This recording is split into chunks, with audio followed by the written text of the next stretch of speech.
There. Are we good? Paul, are we good? We're good. Welcome to Tim's Corner Live, episode number 40. Tim Terry, Denver Matchett, Dylan Langell along for the ride with you boys. We have a busy show tonight. We've got Frank Frazier coming up in just a moment. We were chatting with Frank before we came on air. But Dylan, how's your week been? Are you excited for December? Well, we've just had a great 10 minutes already chatting stories with the legend Frank Fraser, and so excited to dive into his career and Scotty's career, Frankie Jr.'s career, and everything around his whole career and the whole Fraser stable. But yes, it's December, hockey season still going on, and man, you think you get away from racing, but we've got the Snowball Derby coming up this weekend, all kinds of NASCAR news, and locally here in the Maritimes, we've already got one track dropping a schedule, right, Mr. Matchett? That is correct.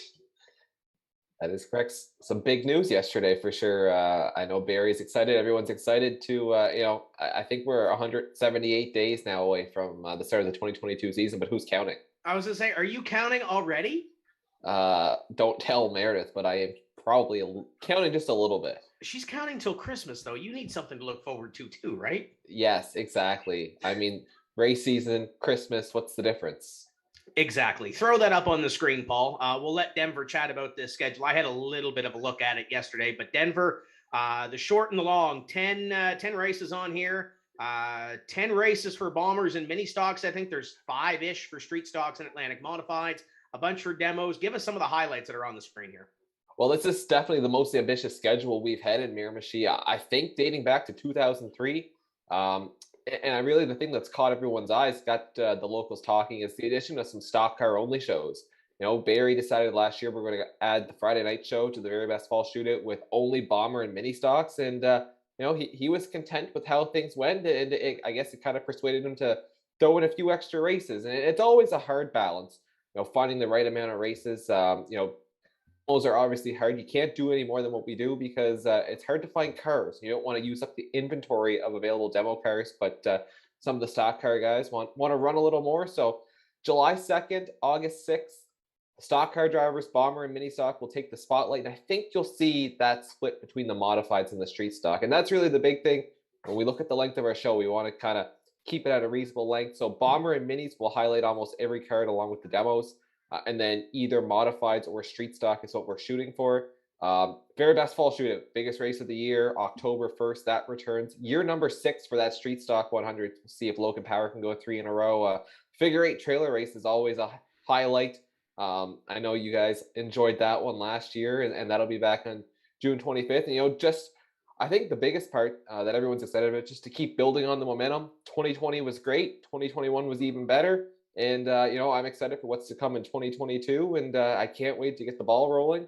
We'll have some meetings and stuff coming up in the new year, and it's going to be a fun year. I guess the first domino to fall, Tim, in the 2022 schedule. Of course, everything is still fluid.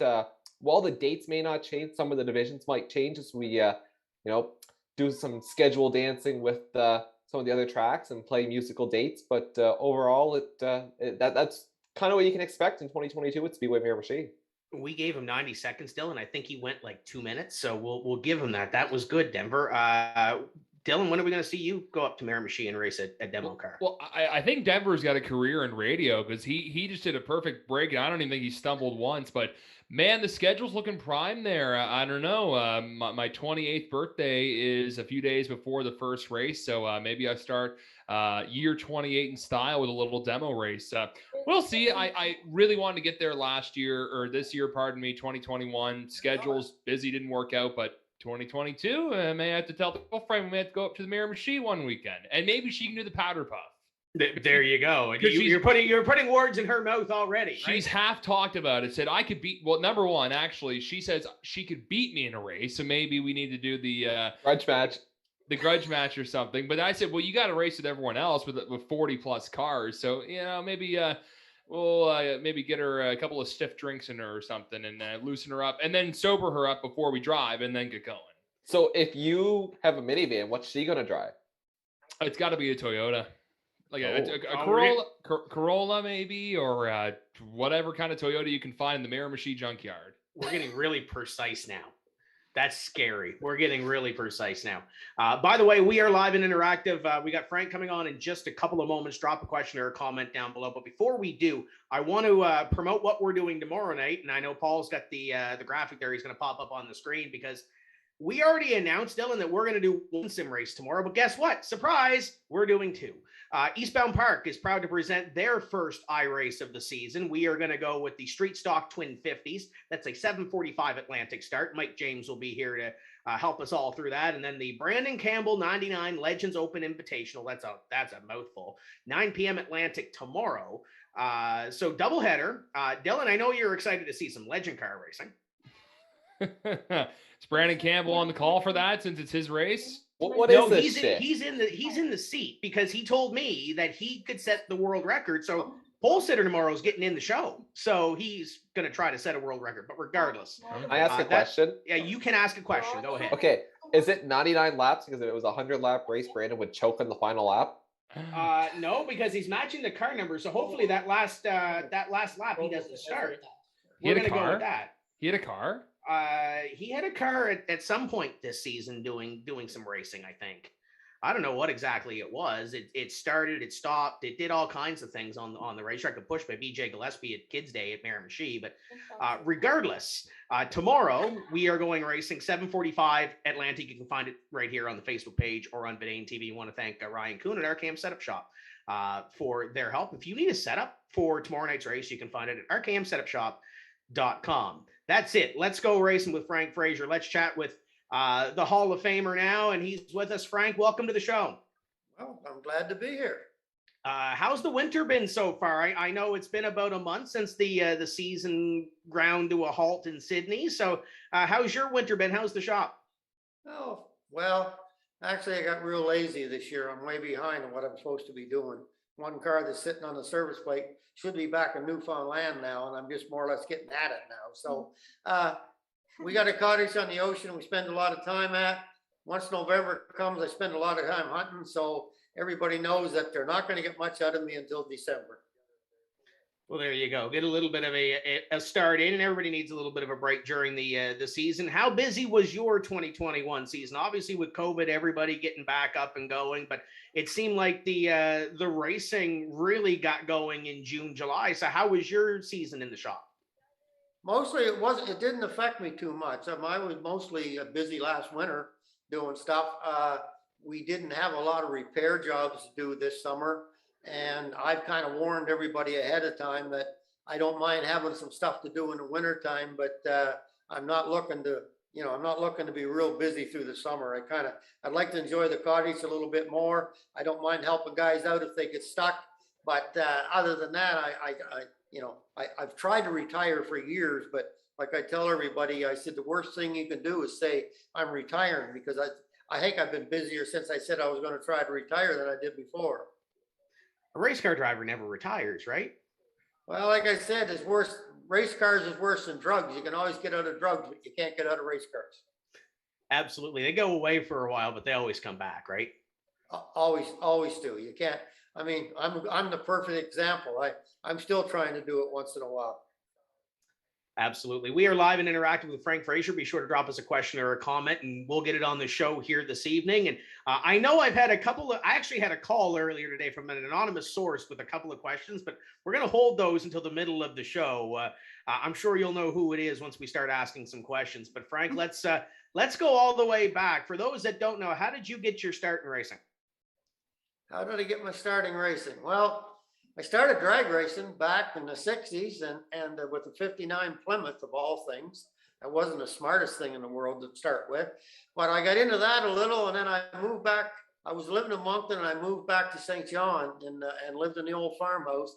And my buddy that I went to school with and grew up with, he came to me one day and he said, let's build a stock car together. So between the two of us, we bought two 56 Fords, and we made one out of the two. And I always say it cost us $80 to build the first car. And the first night we went to the airport speedway, which was an old cement track out by the airport in St. John. The first night I made $60 with the car we did. So that's how I got into the stock car end of it. And I always played a lot of sports, and I played everything from hockey. I played some pretty serious stuff at the time, but when I got in a race car, I realized that I was good at this as soon as I got into it, and being competitive the way I am, and anybody that knows me, that first is the only thing that counts. After that, you're the loser. So I got into it, and it took a long time to come around. Took a lot of. I moved from Halifax to Nova Scotia. First year I was in Nova Scotia, I used to leave here on a Friday night, drive to Moncton, drop the wife and young Frankie then was just a baby. Dropped Frankie off at my mother's in Moncton. I went to St. John. I got the car. I raced Saturday night at the airport. I run Sunday at Hammond River. Then I went back to Moncton, spent the night, get up in the morning with the wife and the young fella, loaded them up and come back to Halifax to work for Monday morning. So that was sort of the start of it all. And from there, it kind of went downhill, I think. So what year would have been the first year you built that car? First year I got in a car would have been 65, and pretty well, there hasn't been many years since then that I never got in a car. I can't say that there wasn't none.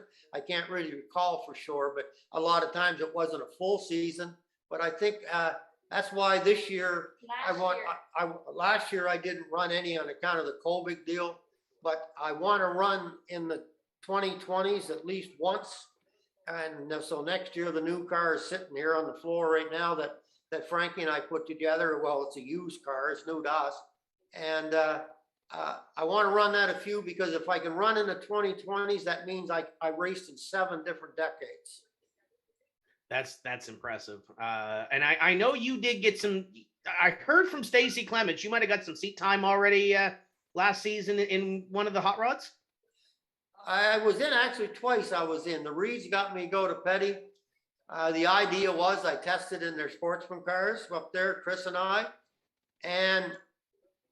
didn't feel right that day. That was the first time that I can ever remember when I got into a car and I had to work at it. It wasn't just a natural deal.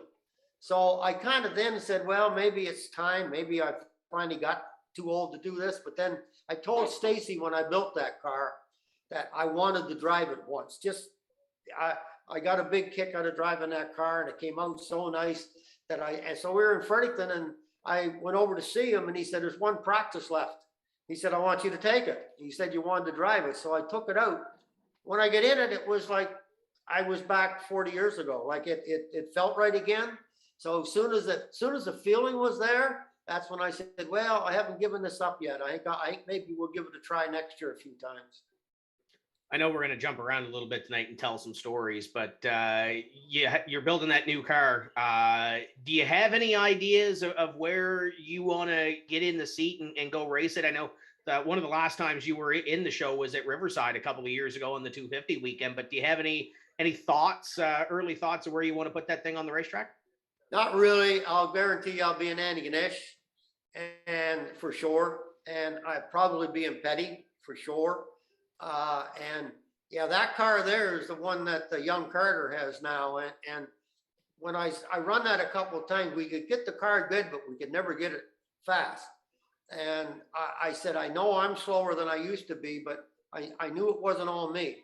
So after the season was over, Frankie took it and put it back on the surface plate, and he took and measured and squared it and did his thing on the tip, and we took it to Scotia. And he put all new shocks on the car, all different springs on the car, did all his stuff with it. The car was really good. And we changed one shock, one of the shocks that were on it before. And we changed that shock, and it went from being very fast to almost undrivable with that one change. We found out why it wasn't quite right. There was other 3 or 4 races I run, and I was kind of disappointed because I know I spent a lot of time building that car. I put a lot of effort into it, and I knew I had that car really, really good, and I didn't have a chance to prove it. So young Carter has proved how good it was. I mean, he's took it out there, and he's done well and won the last race at Scotia there with it. So, but this other car, Frankie and I did this one together too. A lot of the stuff we tried on the other car, we're trying on this. So we were going to go test it this fall. It's all ready to roll now, but then we found out that some of those Sportsman crate motors, they were blowing up. And we didn't know whether ours was, because I bought this brand new motor this year, and it's probably one of the only new motors in this part of the country last year that I know of. So I got a hold of Mike McKenzie, and Mike did some calling and come back and checked the part number and the serial number and said that, no, this motor's okay. But by then it was too late to test. So we'll start afresh next year. You mentioned Brandon Carter, and obviously him and Curtis have been working close together, and the success that they've had. Mentioned the last race at Scotia, did well at Riverside, was on the podium. His home racetrack at Petty Raceway is racking up some trophies up there as well. How neat is it to see him have all that success and him and Curtis work so close and grab those checkered flags? When I first watched him, I didn't know anything about him when he started.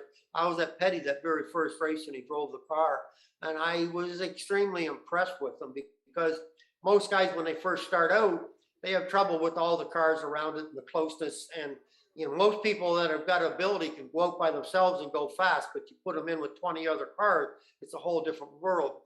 But he had the motocross experience, and he raced motocross for years. As far as I'm concerned, it's a lot more dangerous if you're sitting on a bike with no roll cage around you than it is in a car. But I think that got the closeness to it. That didn't bother him. And he's got the ability and the feel. So, no, he's a smart little driver. He'll do well in that car. We're live and interactive on Facebook. I know we're going to go to Dylan Langell here in a bit. Don't be shy. Drop some questions, drop some comments. But speaking of Dylan Langell, you mentioned that hot rod division. It's grown in the last 2 seasons when Patty threw the green flag on it. But there's been a lot of cars in that division that have come out of your shop. I know Chris Dingles. We mentioned Stacey Clements. Size had a couple of cars over there. How neat is it to have your touch on a lot of those cars? Oh, it's real neat. How often do you get that chance? So that's like when Cy came to me and he wanted that old, I think it's 48 or 49 Chev Coupe done. That was such a neat looking car. And the way it turned out, Cy being Cy, he didn't want it fancy. He just wanted it more rough looking. And so if you made a mistake, you didn't even have to correct it because that's what he wanted anyway, you know. So and that was the neatest car I think I built so far. Stacy's was the most impressive, but I called Chris Ewing.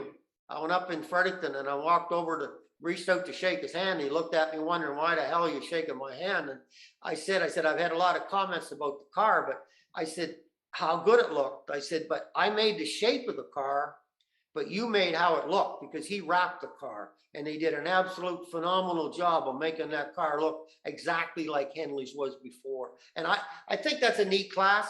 I think they need a bunch of rules, not a bunch. I hate rules.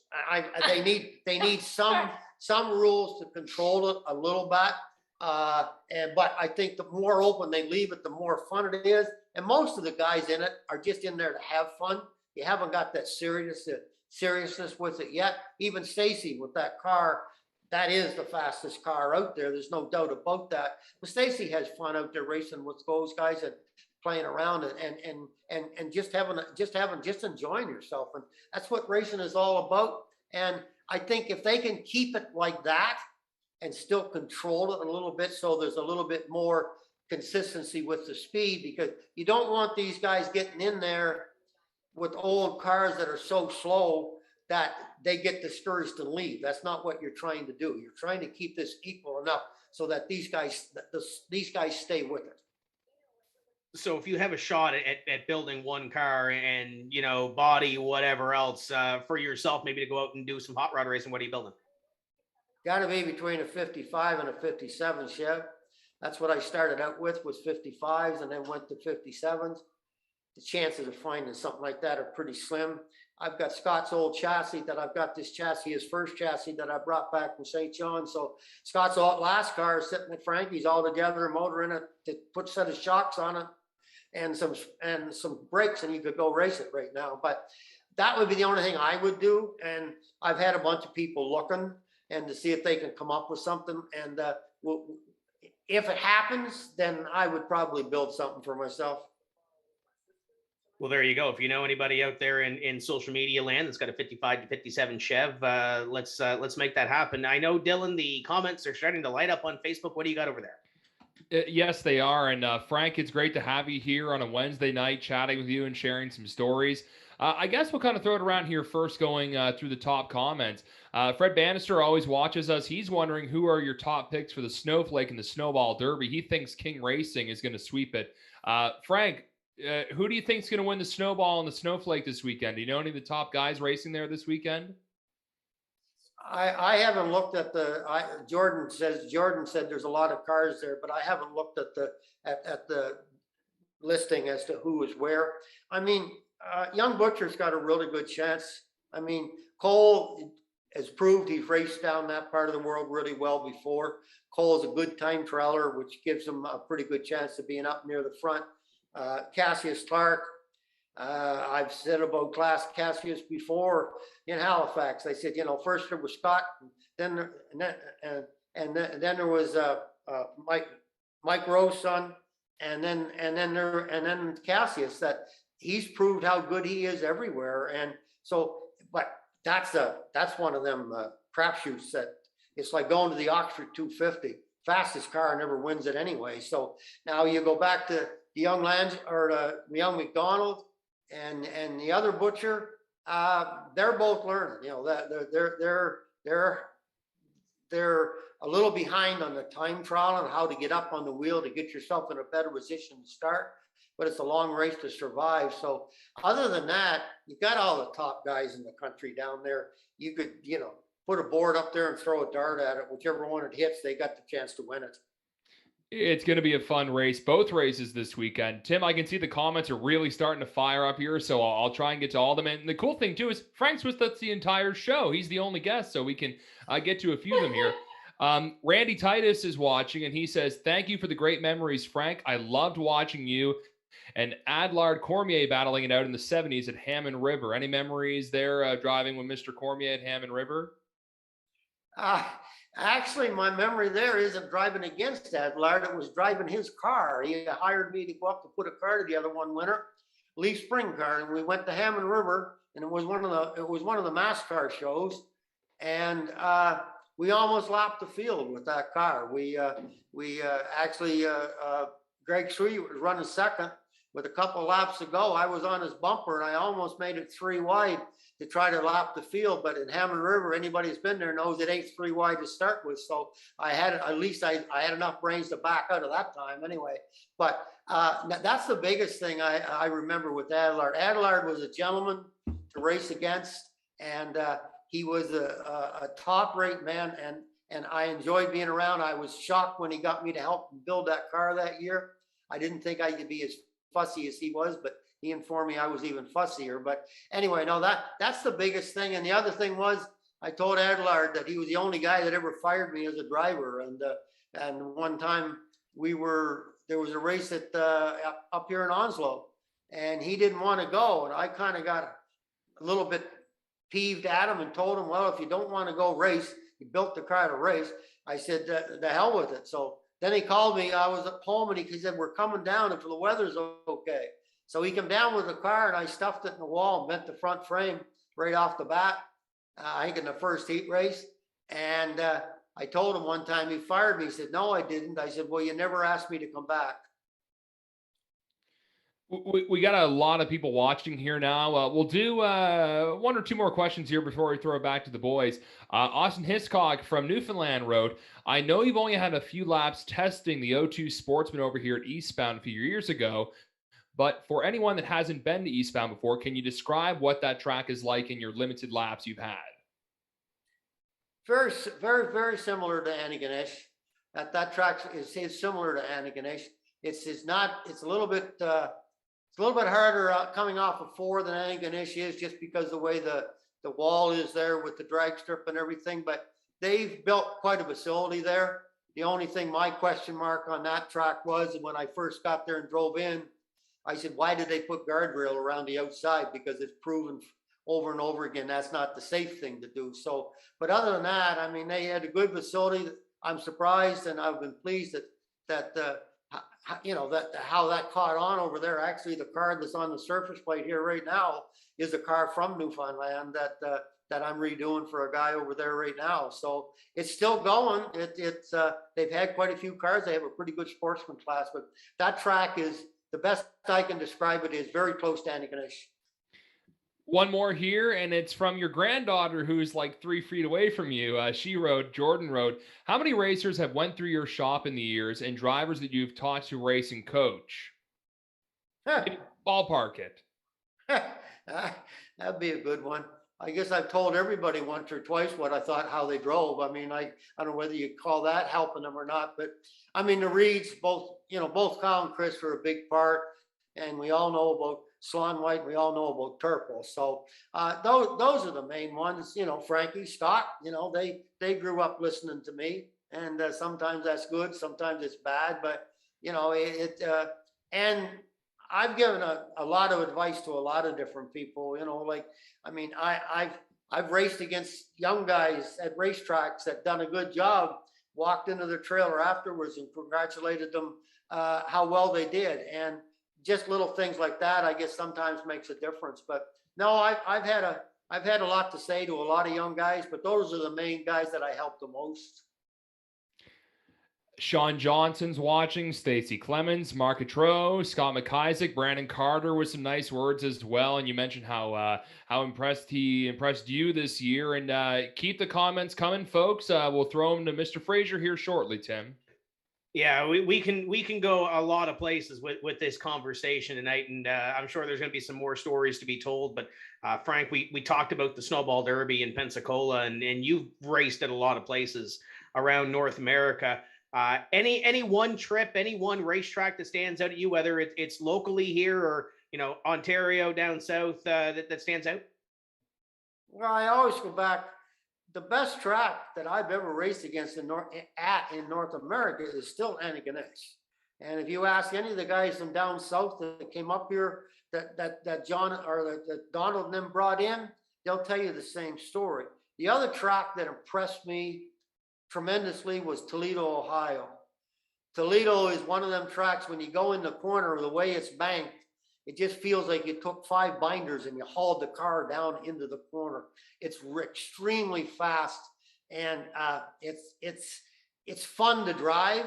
But I'll give you a little story on this one. The first time I went there, I went to watch a race there. Randy Sweet Manufacturing was there with his car. He blew a tire going into one, right front tire. He stuffed it in the wall. It diamonded that car, I bet you, at least 4 inches. When he took his driving suit on, there was no skin left on his shoulders anywhere at all. All the pipes right through the motor. And the only thing left in that car that was any good was the fuel cell. Well, when I started racing for Bob Clements in Ontario, they had a race coming up down there. Junior was going to it.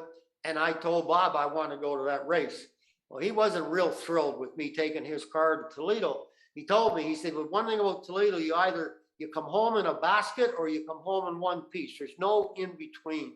So we go there. I didn't get no practice in, a couple of laps. I time trialed, I think 5th, junior time trial quickest. I started mid-pack in the feature.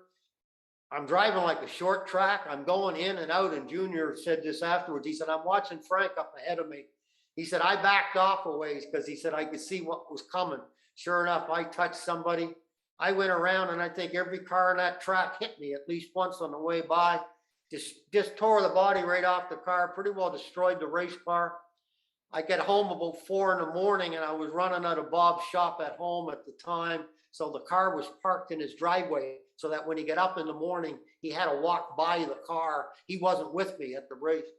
So I wake up later on after I caught up in some sleep, and I went in the shop and went into Bob's office, and all he did, he looked up from his desk and looked at me and says, got a lot of work to do, huh? And that was the extent of it right there, except that somebody later on asked Bob if I was ever going back to Toledo. He said he might, but I don't know whose car he's going to drive. Did you ever get back there? Nope. I guess that answers the question, right? Other memories. I know the gentleman that called me earlier today, we got into a conversation about the late 70s in Oxford and you having all the success there. Told me a story about, I think it was the end of the season, you guys went down and it broke and then came back. I think it was 78 or 79 and kind of set the world on fire down there. What do you remember about those days at Oxford? A lot of things. The first year we went down, Mike Pellerin, that always was on the race car with me, and been on the radios with me at the tracks forever and ever and ever. Mike wore out a lot of cars, followed me around the countryside. Mike was down and watched the race and come back and told me he should go down there. And Maritimer being a Maritimers, I said, I can't go down and run against those guys. I mean, they're NASCAR North guys and all the rest are way ahead of me. Well, he talked me into going. I was driving for Russell White, one of his cars at the time. When I down in the fall, we broke a header partway through the race. I wasn't going to win it, but I was going to be top 10, maybe top 5. When the header broke, it sounded like the motor was going out from underneath me. So it was a brand new motor we had just put together. So end of the season, rather than destroy it, I parked the car. After I parked it, I found it was just a header. Then we went back the next spring, the first race, and I won it.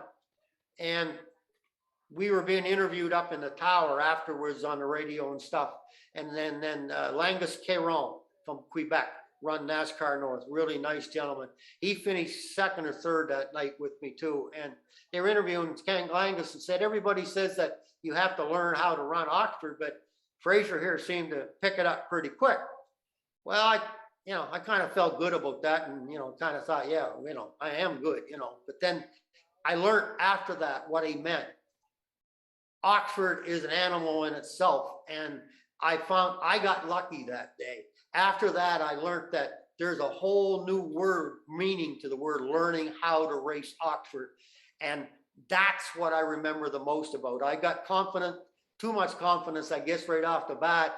And I kind of got set back a piece or two after that because I had problems getting to the front again, not because of the car, but I had to learn how to race Oxford. And that takes, Scott went there when he first started, and he was winning up here. The first time he went down there, he never qualified. He's there running the heat race, the semifinal, and the last chance. He was one position out of qualifying every one of those races. And that's the part of learning down there. You have to learn how to race Oxford. And it took him, I think it was the third try before he actually qualified for the 250. But one other thing I remember, the last chance race that first year, Mike Rowe and I were standing there watching the end of the race together. Scott's one position out of qualifying and he's on the guy's bumper. It's over. After the race is over, Mike looked at me and he said, that guy that won it, some damn lucky it wasn't you and I driving that car behind him. Absolutely. Those races can come down to those last chance races, a couple of positions here, there in a heat race. And obviously the 250 itself is one of the crown jewels. Any other memories from the 250 that we can share some stories with tonight? As far as the Oxford 250, the memories mostly are not so much with me. I think I was there 13 times. I'm not sure if that number is right, but roughly around that. I qualified for every one of them. Never ever got a chance to win one. Never got in the position to win one. And Scott was in the position to win 2 different races and didn't get to win either one of them. That's what I remember the most is he was dominant in especially the second race when he broke a bracket on the rear end of Panabar bracket. I mean, he was so much faster than everybody else that day. It was kind of ridiculous, but that's what I remember. And again, like I said, going there, usually the fastest car never wins the damn race. It's always somebody from back that you don't expect or pit stops the way they went. So that's what I remember the most.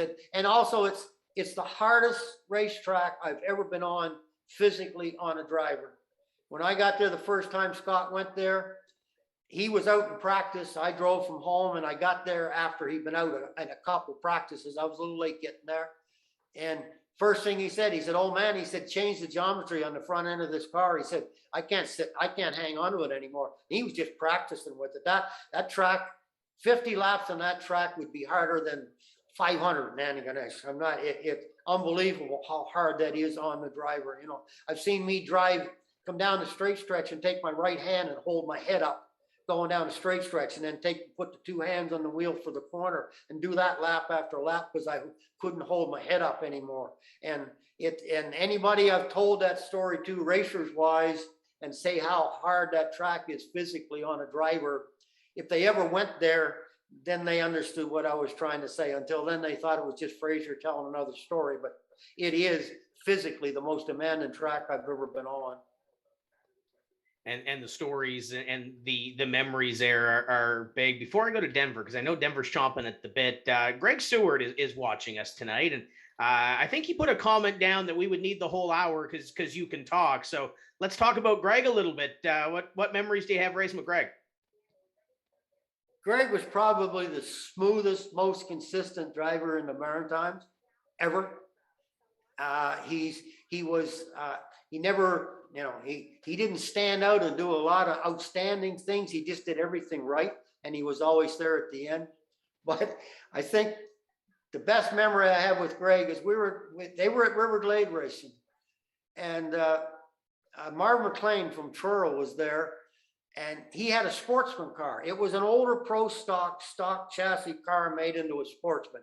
And he was there and Ernie was after me to race that day. And I wasn't racing a mass car at that time.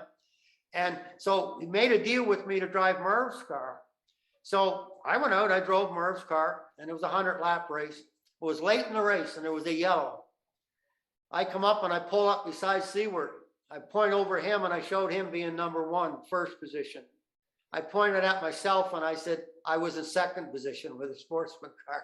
He just sat there, just shook his head, so he was way quicker than me. So just for the helmet on the restart, I give it to him coming off the corner because I knew that was the only chance I had to hit him because he was going to be gone. But that's what I remember more than anything, that one day at River Glade when I was able to do that. There you go. Denver, we'll let you have the floor. What do you have for Frank? All right, Frank, thanks for coming on the show tonight. It's an honor to be on here with you. Where I want to start, it was announced just a couple weeks ago, and I understand you did some racing in Ontario. One of those tracks, the former Cayuga Speedway, now known as Jukasa, that track is being shut down. Want to know if you had any memories from that track over the years, back in the days when it was Cayuga, and I believe they called it Canada's crown jewel at the time.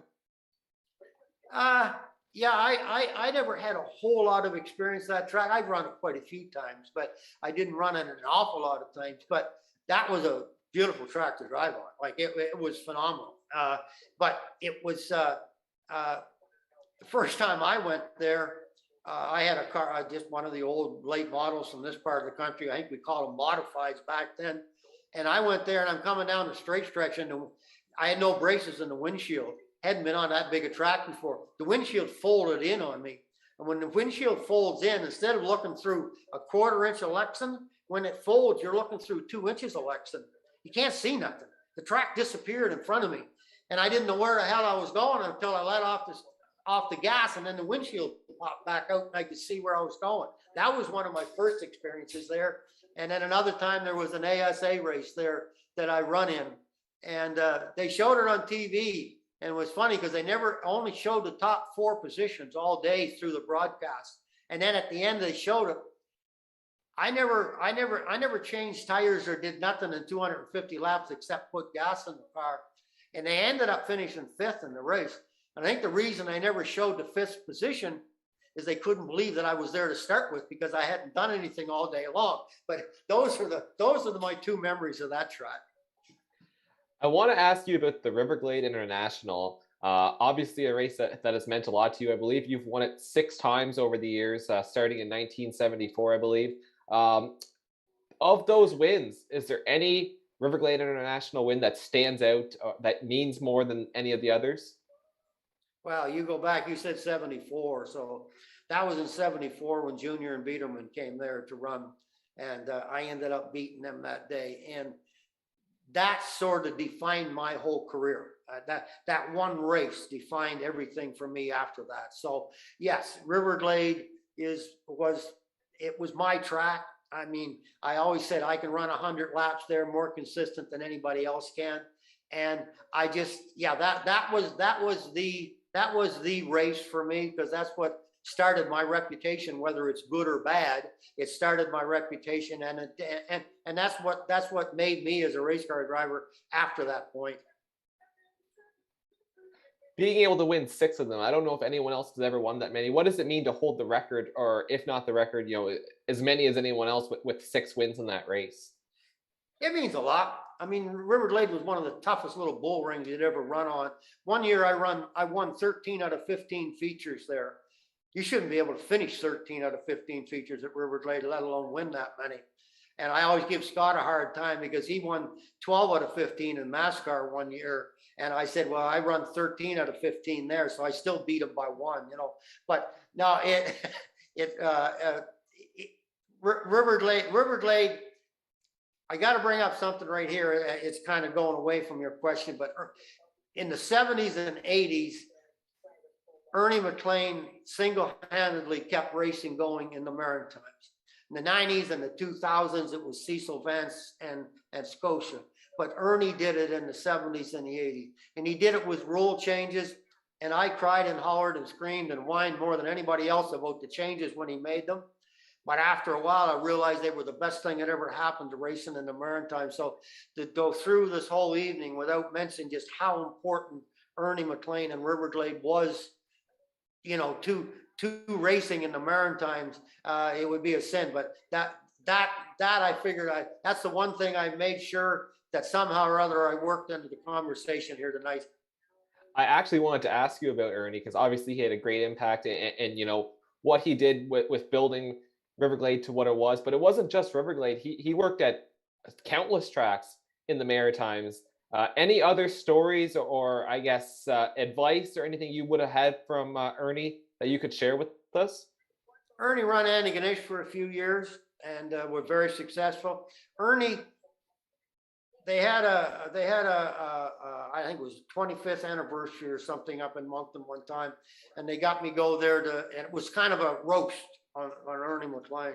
And they kind of went there and they wanted me to say a few words. So I said, Ernie McLean was the type of guy that he'd go around all winter long, talk all these racers into going out and spending every night, all winter, building a race car, spending every dime they had on their race car to go to his racetrack so that he could make money with them racing there. And then he had the balls to charge them to get into the pits. That's a salesman, okay? That was Ernie McLean, and he had everybody's respect as racers went too. Trust me, I put him through hell over the years with some of the things I did on the cars and how I stretched the rules here and there. But I mean, Ernie and I were really, really good friends and had a lot of respect for each other. Ernie, actually, when I was managing Onslow, I wanted to run a 200 lap race nonstop. That track was short enough you could do it without needing fuel. I got Biederman to come down, and I billed me against Biederman, and I got Ernie McLean and his flagman. They come down and run the show for me, because I'm a believer you shouldn't race at your own racetrack that either you own or you manage. So he come down and run that show for me that time. So that Ernie and I had a long history together, and I think most of it was pretty good. Before I throw it back to Tim, Frank, I had got some messages today, asking me to ask you about some of the outlaw races that were part of the International in the early to mid 2000s at Riverglade. Any stories you can tell from those ones with the outlaw races? No, except that I liked them. I built a dirt car for a guy down in Yarmouth. It was an old Pro Stock chassis that Matt Harris is from Fredericton, and it was a good chassis.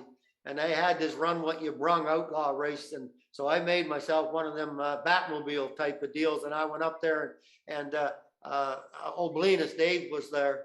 When I opened the door to the trailer, and he took a look at the car, and he said, I think maybe I'm a little behind on my aerodynamic package here today, because I had a half roof and the big wings and the big spoilers and everything else on the car. And he said, but I'm telling you one thing right now. He said, if you lap me, I'm gonna spin you. So there was about 5 laps to go. I'm leading the race, and I'm winning the race. And Mike on the radio come on and said, by the way, that next car just up in front of you is Oblinus, and he's running second. Well, he said I picked up about 3/10 right then, and I caught Oblinus right on the last lap. I didn't have a chance. I was going to go by him, and I was going to see if he was going to spin me or not, but we quite didn't have a chance to find that out or not. We've been talking a lot about Riverglade, and I'm going to go back to the conversation that I had with the gentleman that called me earlier today, and he said he remembered something about coming home from Riverglade at one point, and he said losing a car off a trailer or a car falling off a trailer. Is there anything to that? Well, actually, whoever you were talking about didn't get his stories quite right. Okay. I wasn't coming home from Riverglade. I was coming home from Bathurst, New Brunswick. And at the time there was a liquor strike in New Brunswick, and I was bootlegging out the back of my truck in New Brunswick with the booze when I was taking from Nova Scotia up, because they had a liquor strike. So I blew the motor in my car in Bathurst. So I loaded the car in a trailer, sold all, and Doug Hill, a good buddy of mine from up there, was with me.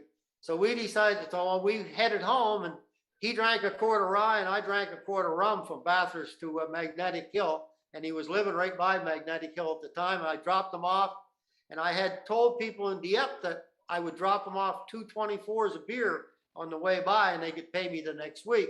I pulled down into Dieppe, pulled up to their house, and I get out of the truck, and I'm walking back, and I grab these 2 cases of 24s, one under each arm, and I'm walking by the trailer. I'm looking at the trailer. There ain't no car in the trailer. And I keep walking.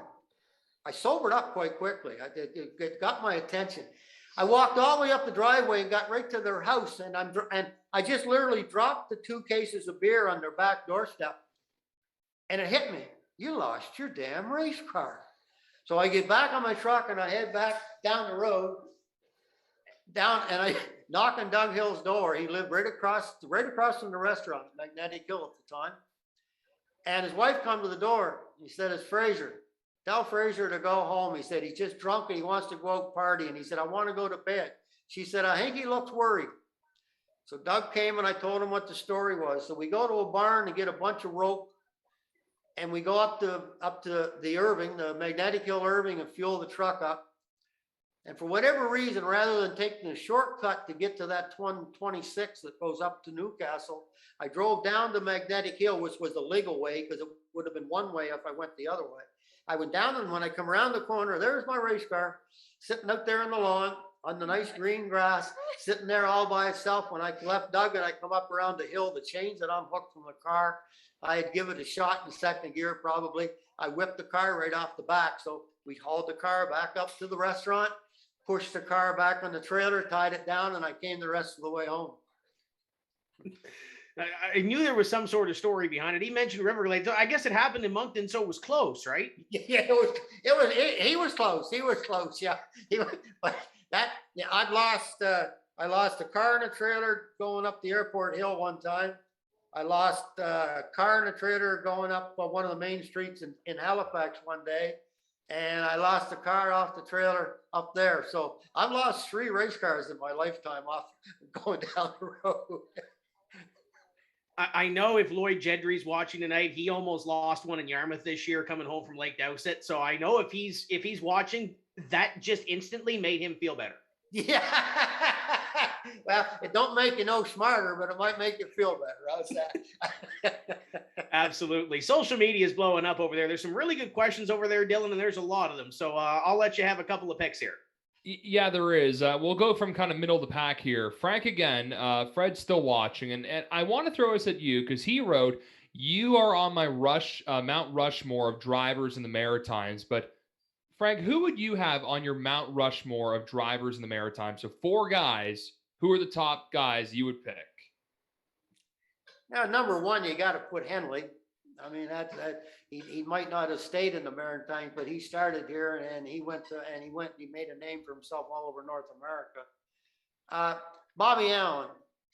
Bobby Allen was probably the best driver in Antigonish, bar none, over the years. A lot of people in Nova Scotia might not know, but Paul Lewis in Moncton. Paul probably had the best feel. I call it the seat of your pants feel. He had the best feel for a race car that I always said he could run junk faster than anybody else I knew about. That's 3. 4th one, you got about you got a half a dozen guys in the 4th ones. You got to have the car. I had Larry Cormier, Caleb Dunn, Rolly McDonald, Terry Clattenburg. You've got a bunch of them, but the 4th one I'm hard to come up with, but the other ones I quite quickly would come up with those other 3. I'm going to do combined questions here. It's about Cape Breton and Sydney Speedway. Barry Cusack's watching, and he is asking about your thoughts of Sydney Speedway. And Robbie Reed is also watching, and he wrote, "Frank, do you have any memories of racing in Sydney with your old friend Frank Bennett?" So any memories of racing up in Cape Breton and racing against Frank Bennett? Yeah, yeah, Frank Bennett. He was one of a kind. He definitely was. He really nice man. I built a couple of cars for him. I went down one time there for a little while. I was running Sydney on Tuesday night, running Bathurst on Friday night. I'd run Riverglade Saturday night. I'd run Hammer River Sunday afternoon and Lucasville on Sunday night. I did that week after week. But I went down to Sydney. Frankie was there, and I had 2 or 3 cars there that I had done up for people that were racing there. And anyway, I took Frankie's car out and tried it out, and I was about 2 tenths quicker in his car than I was in my own car. And I still ended up winning it. But Frankie Bennett was one of the better people in the country, and it was a pleasure knowing him. And he didn't race a long time, but he made a lasting impression on me. There's a comment here from Nathan Tower who's watching. They wrote, "I saw Frank blow an engine at Riverglade in his heat, changed the motor, won the main event." Do you remember that race? I don't remember that at Riverglade. To be absolute truthful, I blew a lot of motors and I changed a lot of them at racetracks. I blew one at Oxford one time and changed it in the pits and went out. I didn't win the race, but I finished the race. So in the old days, we blew so damn many motors. I used to build my own motors, and we didn't have the technology we had today. And so it was a normal occurrence. Besides, we were running mostly junk most of the time anyway. So I can't remember that exact moment, but I do remember changing a lot of race car motors at racetracks before. Our friend Brent Patterson's watching, and Tony Wright's also watching, and they have a very similar question about what is your favorite memory racing against Scott? And I remember, Frank, we were talking with the Riverside podcast, and I think I know the story you're going to share is a showdown between you and Scott at Riverside one year. Again, we'll go back when you asked me the four top drivers in the Maritime. I didn't include Scott into that because I was going back to all the older drivers. I mean, if it was everybody up until now type of deal, Scott and Junior would be the top two guys right off the bat. But back to your Riverside deal, yeah, I know you probably know the one. It was down there at 250. And Scott was leading, and I come into second, and I started chasing him down. And I chased him down, and Jackie was on the radio with him, Tanner next door. And he told him the old guy's coming. And I got to him, and I got pulled right up beside him, was going by him, and the damn rocker broke on the motor. And I said, of all the times I spent about the next 3 laps, I held that car right on the floor. And it was vibrating and everything else, seeing if I could stay with the little bugger, but I couldn't. And now I come on the radio and said to Mike, I said, where are we? He said, well, you're running second. Third place is Wayne Smith, and he's up in front of you, so you got lots of room. So I backed off, and I finished the race. Scott won, and I finished second, but I just couldn't believe it. Chased him down by about a half a lap behind him, pulled up beside him, and the damn rocker breaks. Do you remember the first time you and Scott shared the same track in a race? Actually, I don't. Actually, I couldn't. I couldn't say when that was. I know when the first time he ever drove a late model or pro stock, whatever you want to call them at the time, was for the road course race in Halifax, the Moosehead, and he had never even practiced in my car before, and he drove it that day and ended up bending a fender in right in the first lap and had to come in and fix it, go to the back and come back and finish second. And he was driving my car because I wasn't any good on a road course, so I put him in it. But to say no, funny, I never even thought of that before. But no, I can't tell you the first time we run together. To kind of add on there to the old Halifax Grand Prix with Moosehead, Greg Stewart, he said that it was a phenomenal track to run. I mean, he won one of the races there, but you weren't a big fan of road course racing, and did you ever compete in one of those Moosehead Grand Prix races? I run one Moosehead race, and Bob McDonald sponsored a race out here at Atlantic Motorsport Park one year, and I run in it. And that's about my only road course experience, but road course, it wasn't my cup of tea. I didn't excel in road course racing at all. But the Moosehead deal, I run it that one year, and I didn't do that great. And then when Scott was ready to start getting up into that, I figured it was a perfect time to give him a chance. So we took an old motor that I bought in Ontario for $1,000 that sat in the corner in a garbage bag for about 10 years. And I didn't want to blow up my good motor, so I stuck this old Prittner street stock motor in the car for him at Moosehead. And then Greg Stewart won that race. Actually, that's the one that he won. And Scott was gaining on him. If it had been 10 laps longer, I think Scott would have won it. So that was one of them deals where, motor didn't mean much in the road course. It was just knowing how to drive it. And he was good at that. With that race, Frank, and the races they had with the American IndyCar series, did the NASCAR guys get lots of practice on the road course, or was it you're on the undercard, you're going to run a 20-lap race, and that's it? Or did you guys get a little bit of extra time on the track? They got it. They got some practice on it, but I mean, it was one of them deals where, looking back, hindsight, you should have never tried it. To try to take a late model car that runs oval track and go out there and run a road course, that big of a road course, that fast of a course, the cars weren't prepared for it. Like Stevie Henderson loaned us a transmission he had for that race because it was one of the good racing transmission. And he loaned us an oil pan we put on the motor that was designed for road course racing. But I run at Motorsport Park with Russell White's car. We run that turn that goes way up around the top end, the big right-hander. I went all the way around that, never had an ounce of oil pressure the whole way around the corner. And I was ready to park the car, but Russell said, no, we're going to run it. So we didn't blow the motor, but those cars, they were fish out of water with that. And most guys didn't have the parts to put on them to make them last, and had a lot of failures and stuff. it was a nice idea, but I didn't think it worked that well. One more here from Facebook, and we'll throw it back to the boys here. Rob Bonus is watching, and he wrote, what was it like to run Atlantic Speedway back in the day compared to other smaller tracks? First time I drove on that racetrack, I went down to practice one day. My first impression, I went out and run a couple laps and come in. I said, I could read a page of a funny book all the way down that backstretch. It's that long. I didn't think the damn thing was ever going to end down the straight stretches. But then after you run it a few times, you don't notice it no more. Lucasville was a fun track to run. It had quite a bit of banking in the corners, and but it wasn't the Maritimes, especially at that time. We didn't need a half-mile track because you needed a lot more car, a lot more money in order to be competitive, and it cost you a lot because you blew up more. So the cars that we run in those days were more designed to run like quarter and shorter tracks, and so a lot of guys had a lot of problems at the Lucasville track. But now yeah, like I say, first time out, I didn't think the backstretch was ever going to end. Just quickly before we throw back to Tim, do you think with the pro stock guys now, how do you think those cars would fare if Atlantic Speedway was still here today in 2021? Oh, they'd be fine. They'd be fine because the cars now, you've got the equipment underneath them that will stand that. Back in them days, we just didn't have the equipment, didn't have the motors.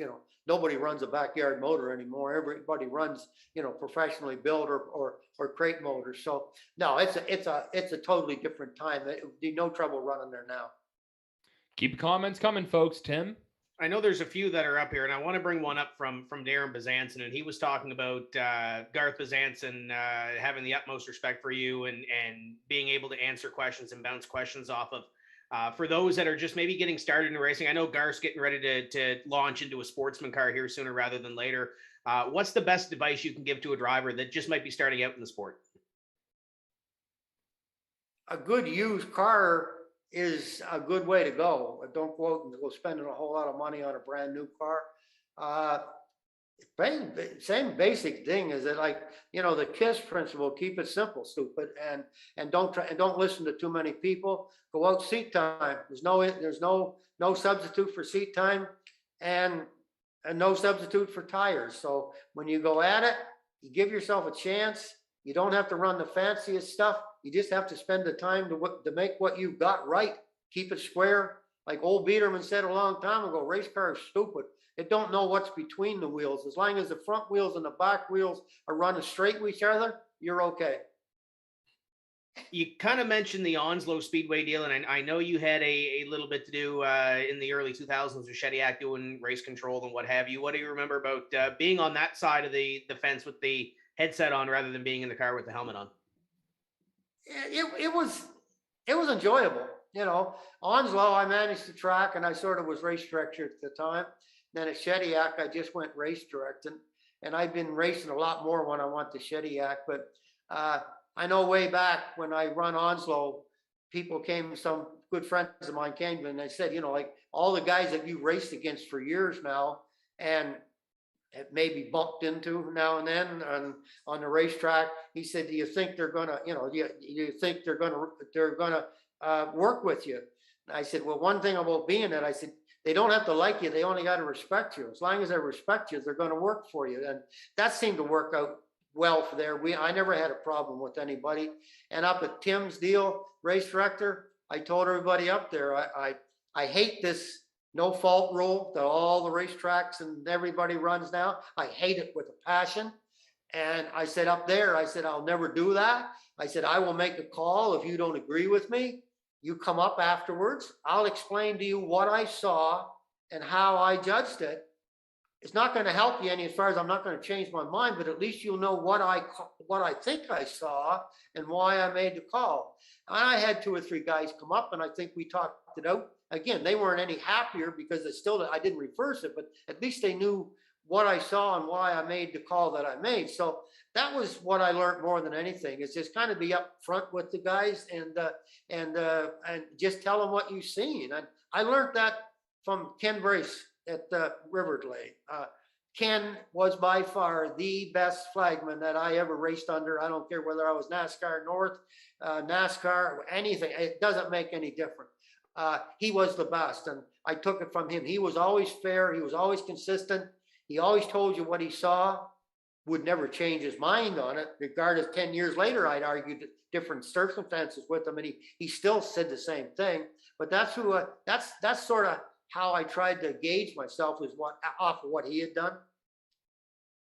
And I think when Frankie took over in Sydney here a couple of years ago, when Greg was building the racetrack and he came on as race director, the first thing that he said is, we're not doing no fault. And I think that really stuck with the boys. And one of the most fun that I've had in a tower was working with Frankie Jr. up there in Sydney. Obviously doing the Heart of a Champion Hot Rod Classics now. Did he come to you for any sort of advice when he put that headset on a couple of years ago in Sydney? He didn't have to. He'd heard all the stories 1,000 times before now. He didn't have to ask me for anything. He knew what I was going to say anyway. So, like I said, Frankie's the only guy I know who's got a bigger mouth than I got. So I mean, like, he'll tell you what he thinks and how it is, and he'll be fair. So no, he didn't have to ask. He knew what he needed to do. Like, back to this no fault deal. Like, I'm a firm believer. Like, I mean, if I'm running behind you and I screw up and you're leading and I'm running second and I spun you out, there's no damn reason why you should go to the back because of my mistake. And I've always felt that way. And you just need to have people in place that got enough confidence in themselves to make the call. You talked about Ken Brace being one of the best flagmen that you've worked with and you've raced with. We had a conversation coming before the show about Chris Johnson and Speedway 660, New Brunswick International Speedway. What do you remember about his tenure up there and racing up there in Gary? Chris was very fair, very good, very consistent, knew how to work with racers and how to control us. Because like I said, I mean, the hardest thing to deal with in the world are a couple of dozen race car drivers the day of the race. Next day, that night, they're the easiest guys in the world to get along with. But when it's race day, we're a whole different breed. Chris knew how to control, how to work with you. He didn't make it feel like he was controlling you. He just knew how to deal with you, what needed to be said in what circumstances, and how to be consistent. And I told you when we were talking, I mean, that time at the 250 when Brian Spite was a director and he was losing control of the meeting, and Chris stepped in, shut everything down, took control, and the meeting went smooth. And there was a perfect example of how somebody can control a meeting and keep it smooth and keep it civil. And Chris had that knack. And one thing with Chris, I remember, I don't know if you were up there, but the time that I come off the corner there in Fredericton and coming down the front stretch, and I come out off 4 in the wrong lane, and I went out off the racetrack and down in the ditch and up along the side of the bank and underneath the flag stand, never burped the throttle, never even let off. Go back down, Wayne Smith, I had just gone by Wayne just before that, and come out and come right back on the racetrack, coming into 2, same speed as I went off the track. And all I done is I lost one position. I was instead of being in front of Wayne, I was behind Wayne. I called Chris up the next week. I said, if you take and pave that lane down off the track and up that bank, I said, I think I can make that work. I'm sure there's been a few that have tried to make that lane work too. I know there's a couple of 4-cylinder guys up there last year that tried to make that an extra groove on top of the racetrack. But speaking of 4-cylinder guys, I know Ryan McKnight is watching there, and he brings up a good question. By the way, hats off to Drew McEachran and the folks at the East Coast Mini Stock Tour. Great awards this week. I think his mother's watching. She did a lot of the food for that deal. So hats off to her. Great time. I love good food. Ryan McKnight, though, kind of on the topic that we're talking about. Do you like the new tap rule that the tracks are starting to use, where if the driver feels like he's at fault, he can run down and tap on the roof and claim the caution? Perfect. That's the perfect rule. I mean, I agree with it 100%. Most racers, they know when they screwed up and they know what happened, and they will tap on the roof. You're going to get the odd one that's not going to, but I mean, the other racers will work that out amongst themselves later on. But I mean, no, I did that there quite a few years ago now at Petty, that 43 car from Sydney. I just screwed up and parked him early in the race. He was running third, the best he'd run that I remember. And they put him, I stopped twice on the front stretch and asked him to it was my fault. Put me to the back, give them a spot back. They wouldn't because of that no fault rule. And I think that corrects that. That gives the racer a chance to correct it if the track's not going to themselves. So yes, I'm in total 100% agreement with that. We had a couple of questions earlier about some racetracks and what your thoughts were on them. And another one of the conversations we had before we came on was Lake Dowsett when it was dirt. What do you remember about that racetrack down there when it was dirt, the transition to pavement? And for those that have never been before, what kind of racetrack is it? There's not one like it. No, there's no other racetracks in the country like that. Only track I know that you've got, I don't know. I don't think I'm exaggerating. Somewhere's between 75 and 150 feet of elevation drop down the backstretch. Halfway down the backstretch, out over the wall, there's a pond there big enough to put a couple of cars in. And if you go down and you go out over the end of the track, the tops of them little trees that you're looking at, they're not little trees. They're like 70 feet high. You're only seeing the top of them. And it's got 1 and 2, it's got a big sliding corner up there that you just slide across and you can't keep it down. 3 and 4, that corner is exactly the same as the corner coming out of number 4 at Riverdale. The corner at Lake Doucette coming out of 4 is exactly like Riverdale because there's a second turn. You almost get out of the corner when you got a second turn and there's a butt end wall hitting on the other side that you could run into if you miss it. So, but on dirt, it was when I first went down there, I couldn't believe it. It was a misty, kind of a foggy day. The stands were absolutely packed with people. They were live broadcasting it on the CBC local radio station. They were selling more hot dogs than anybody ever thought they could. And there was all kinds of cars in the pits and everybody was having fun. They had the perfect scenario going for them. Yeah, and it's continuing to build. I know there's, even with the pavement now, there's a lot of people down there that love that racetrack and love that area. Lonnie Somerville, I was talking to Lonnie earlier this week, and he said he was going to give me some questions to grill you on, but he never did. So I know they're busy down there at the Snowball Derby, so you might have escaped that one. But we had a conversation about a year or so ago when we did the shop stops about rivalries, and it's kind of missing in the sport now. But I'll kind of rack your brain a little bit. When I say the word rivalry, is there any names that come to mind in your career? East Coast wise, I can't really come up other. The rivalries mostly were back in the 60s and 70s when you had the Caleb Duns and the Hinston Ashes and guys that most people never heard tell of, Donnie Beers and guys like that. The biggest rivalry we've ever had in Canada that made short track racing was Biederman and Henley.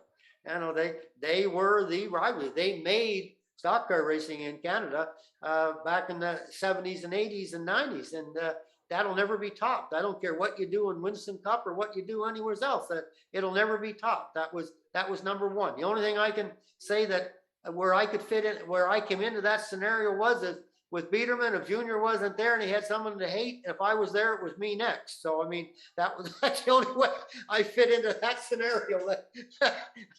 I was next after Junior on his hate list at most racetrack. So no, that was the rivalry. That you always had rivalry at different tracks, more or less, sometimes from week to week, and because race car drivers forget pretty quick. They're, like I said, being a race director, you know, you're not doing it right if you don't piss half the people off this week and the other half next week. And if you're not doing your job if you don't do that. So all of them, half of them are going to be mad at this week and half the other half's going to be bad next week. But Biederman and Henley, that went on and on and on and on. But there was a lot of respect there still between those two drivers, because when I was working for Junior up there different times, once I was there working and we just got talking about it, and he made a statement. He said right now, he said, if Biederman wasn't such an arsehole, was his exact words at the time, if he he said he'd be here working instead of you, because he said he's a hell of a worker and a hell of a fabricator.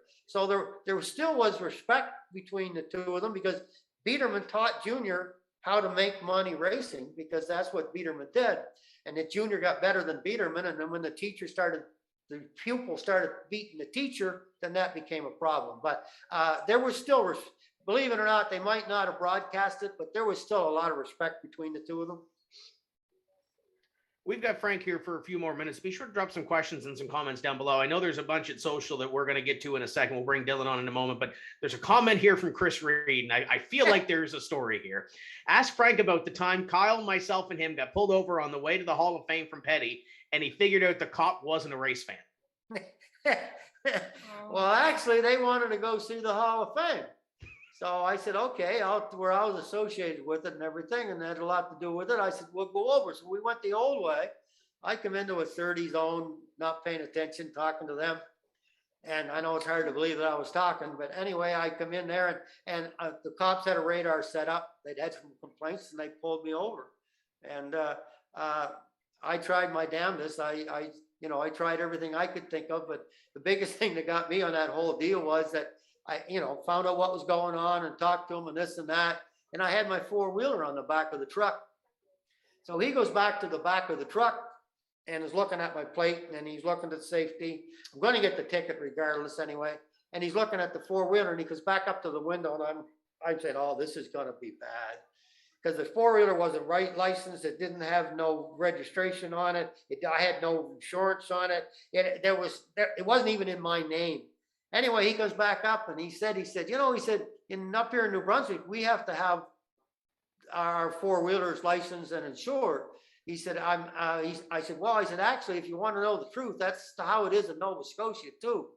He said, well, I don't see no license on that. No, I said, I have never bothered to license that because the only thing it's ever used for, my wife used it, hauling the trailer around, doing her gardening and stuff around our property. And it never leaves the property other than the grandkids drive it once in a while. So he agreed with me and gave me my speeding ticket and we left. I often thought afterwards, well, if it never went anywhere, what the hell is it doing in the back of my truck in New Brunswick? So anyway, that was what they were coming at when Chris asked you that. And I did get a speeding ticket. And I explained to the officer that the guys with me that I worked on their race cars and I repaired them and I kept them prepared for them. And I said, regardless what the bill is, they are going to pay because that will be added to their bill before they get it. So one way or the other, they are paying this ticket. That's great. Here, have some water. Dylan, what else do you have on social? Because I know there's a few over there. Oh gosh, the stories. I'm laughing over here. Oh yeah, so many. Frank, I want to ask you about the last race you competed in, which I believe would have been that Riverside race in 2019 during the 250 weekend. You managed to get a top 10, but I remember you had to avoid a wreck coming off the start-finish line when the checkered flag came out. But what was your memories of that last race you competed in? It was one of them deals. I was glad I did it, and I was maybe mid-pack, but knowing if you know me well, if I didn't win, I wasn't happy. But I mean, I was just glad to be part of that whole deal with the 50th anniversary. And I raced. I didn't even know that if I had run the very first race till I was talking to Joan Rui, and I said to her one day, I said, I don't know if I was there or not. So she looked it up and she said, you were there and you actually won. So that kind of made my mind up then that I'm going to have to run that last race just to say that I run the original race and I won, and I run 50 years later. So, but still pisses me off that I didn't win. What were your first thoughts when you got to Riverside back in '69 there, when you first show up to James River and you see this behemoth of a track with behemoth banking? It's hard to remember back then what I thought, but I know what you should think. I mean, when you've seen a track like that compared to tracks that I'd run around the rest of the Maritime, it was awesome. It was something we'd never seen before. It was bigger and better than we ever imagined. So, and I mean, I doubt very much if you've ever been at Hammond River or that you'd ever been to the old track in Fredericton, or if you had been to the airport speedway in St. John, well, if you had been to some of those racetracks like I was, and then come to a track like Antigonish, it's like you were at the Daytona. We have some viewers right now, including Ian Proctor and Brenda Dunphy, who are sharing memories of working with you or you helping out, you, Scotty, Frankie, all helping out. And some other comments here, including from Doug Jago. They're wondering, do you prefer a Johnson or good old Frazier metric chassis for a sportsman? It's really no difference. When we first started with the Johnson deal, I was concerned, along with other people, that maybe these Johnson cars would make these other cars that they wouldn't be competitive, so we'd have to throw them away and everybody have to build new cars. But it's been down the road, it's been proven to me. I mean, sure, there's Oblinus won a lot in one of the Johnson cars for a while. Laurie Cormier wins a lot. They're going to win no matter what chassis they were in anyway. But I think they're very equal. I think the Johnson and it's just that the Johnson, it's a nice square tubing, nice piece to work with, better looking, and maybe you might say, because it's just more like a race car. But Johnson, when I talked to him, he said he built that car exactly the same as a stock chassis as far as pickup points went. And I have to agree that he did, because you actually got the same problems with the Johnson chassis that you have with the stock chassis, as far as bump steer goes, as far as left side camber goes. You have those same problems. So you have to do some creative work with the Johnson as well as you do a stock chassis. So it's just, the only difference is now is, where do you find a stock chassis that's not rusted all to hell, that's strong enough that you can work with it? That's the only downfall. But a difference, they're equal. Daryl Nicholson is watching, pardon me, and they're wondering, Frank, tilt steering or not?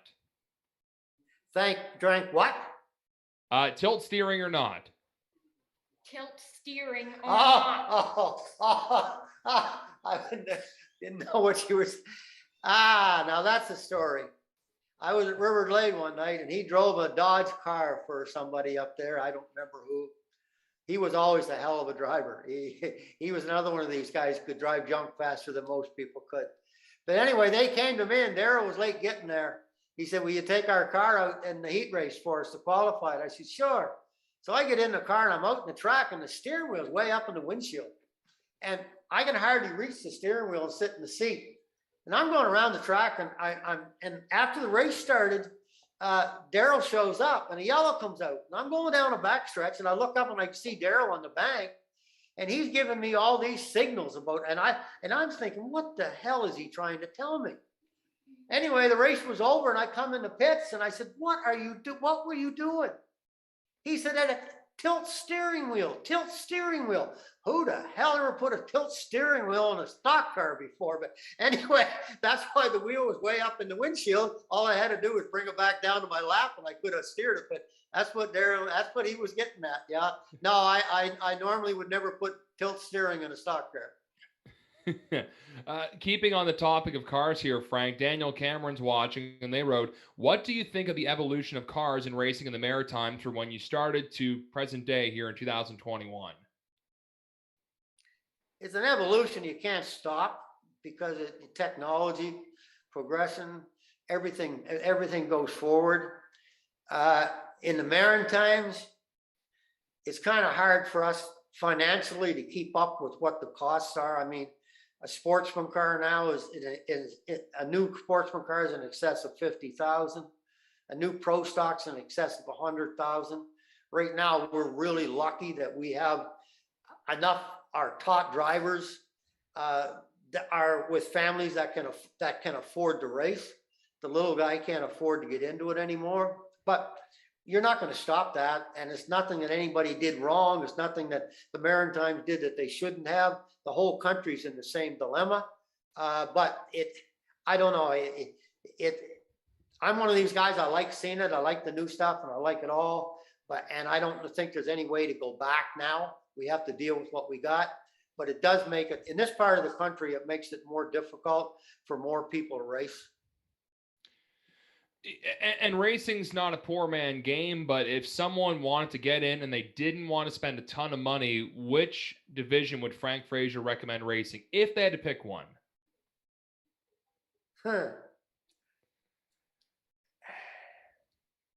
That's hard. I say right now, if you're a young fella And I mean, I'll start from the bottom. This Bandolero class is great for the kids. It teaches them control of the car. The Legend car is great because it teaches them horsepower to weight ratio in the field to get into a pro stock. So to say what class you would start at, it depends on how old you are. If you're real young, you're going to go the Bandolero. If you're, teenage type of deal, you could go the Legends, or you can go the Sportsman car. A lot of it's got to do, as much as anything, with knowledge and crew people that you have to help you. So because the higher the class you go, the more good people you need to have around you in order to race well. So, but I'm really impressed with the kids that get into the Bandol cars. They're 12, 14-year-old kids that never drove in the street before, and they're out there doing 75 mile an hour side by side, and actually in most cases do a better job and put a better show on than the pro stock guys do. And it really amazes me how they can do that. And then they progress up into the bigger cars, and they have the feel for them right away. So I really been impressed with them. Tim, some kind words for the Bando drivers from a Maritime racing legend. Absolutely. I want to kind of take that one step forward too. And I know there's names that are coming up through the ranks that some young kids and some drivers that have progressed through that Bandolero and the Legends ranks that I'm sure are going to end up in pro stocks or maybe have been there before. Is there any names that you have seen in the last couple of years that, might be the next one to graduate into that pro stock rank and start winning races and winning championships? I haven't watched the Bandos as much the last few years as I did a few years ago, but you got young Chase he's coming along really well. He's progressed really well. And he's got a father that really likes racing and really trying to push him forward. Other young kids there, I honestly can't come up and give you a name. I can give you names that impressed me from the past. You got young Tucker, and you got Blinkhorn, and you got all these young kids now that are the butchers and the stuff. They've all come from either Bandos or Legends up through, and that's really taught them kids. Those are the kids that I'm impressed with, those kids, because of what they've accomplished coming up through. I've been away from it the last couple of years because I haven't been going to as many races, so I honestly can't tell you the new group as to which are impressive and which I think are coming up. I see Lloyd Jedry finally made a comment, so I think he finally got around to the car falling off the trailer story. So at least we made somebody's night here tonight. Looking back through, you mentioned Chase and Dan, and I know Paul's got some photos that we can throw up on the screen about that car that you mentioned a little bit earlier on. How neat was that getting to see that car again? And one of Dan's race cars that Dan used to drive too. Yeah, Dan and Chase, I think, in some ways, I think they were almost more excited about going to get it than I was. I bought that car, paid him for it probably 5 years ago, and hadn't got around to getting it yet. I just wanted to make sure it came back here, and that's got a lot of history to it. We're not 100% sure what we're going to do with it yet, but my plans are to put it back as it was when it came from Henley's, and stuck with the front nose through the back window of that dueler complete car coming from Henley's, and it rolled in the yard here. And with the Firebird body that Junior and Scott hand built the whole thing.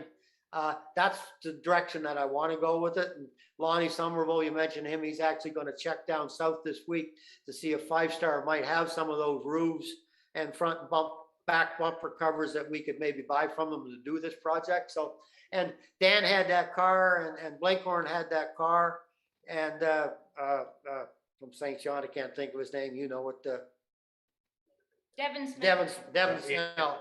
Devin had it, and so they all done well with the car. I'm tempted. We'll put it this way: if there was a better motor in that car, the motor that's in that car got a lot of laps on it. But if there was a better motor in that car, I'd be half tempted to take and put an old style setup into it and take it out and try it. I think it would surprise you how good that thing would still go, because it's sitting there in Frankie's garage. You put a set of brake calipers on it, put some tires on it, start it up and you could go race it. It's all complete sitting right there. So, but it would be interesting to see how quick. But I mean, we'll go to that car of Stacy's. That's on young Smith's chassis from the Pro Stock from 2 years ago, and I drove that car in front. That's a fast little race car. Like sometimes you don't need the fanciest newest stuff in order to go fast. It's sure, like I said, there's no substitute in racing. No substitute for money or tires in racing, but I mean, still, it would be interesting to see how it would do.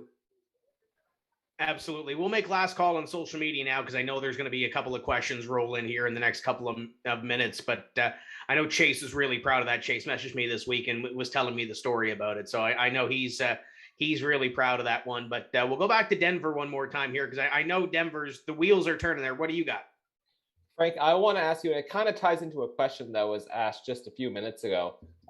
But over, the course of the last several decades, in terms of drivers and the way that the racers race, and I guess the racers code, as some people might say, have you seen any changes and I guess evolution in how racers race in the Maritimes, for better or for worse?